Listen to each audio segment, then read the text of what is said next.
Nebraska lawmakers debated the question today, who should be allowed to drive in the state?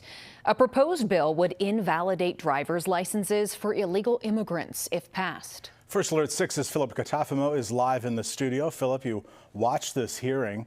Tell me first, though, what does the current law say? Well, Brian and Aaron, that current law already prohibits illegal immigrants from obtaining a driver's license. It requires applicants to provide lawful status proof. Senator Bob Anderson's bill would tighten restrictions while preserving some exceptions like active duty military, full-time students, and temporary agriculture workers. And during his testimony this afternoon, Senator Anderson mentioned several undocumented CDL drivers being arrested in states like California. Opponents, though, have concerns. They point out the bill does not include how the law would be enforced and worry this is a larger effort against illegal immigrants. The risk that we see is that you're going to have a lot of prolonged detention of people who have out-of-state license if law enforcement tries to enforce this law somehow.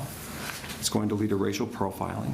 It's going to lead to a lot of arbitrary and selective enforcement. If someone is pulled over and found to be operating under such a license, they'll be subject to the current penalty. The bill makes no distinction between a license that declares the lack of lawful presence and ones that do not. Illegal is illegal. Nebraska's driver's license compact was also brought up during testimony. In short, it's an interstate agreement that recognizes other states' driver's licenses. The ACLU worries this could create legal ambiguity by refusing to accept a license from another state.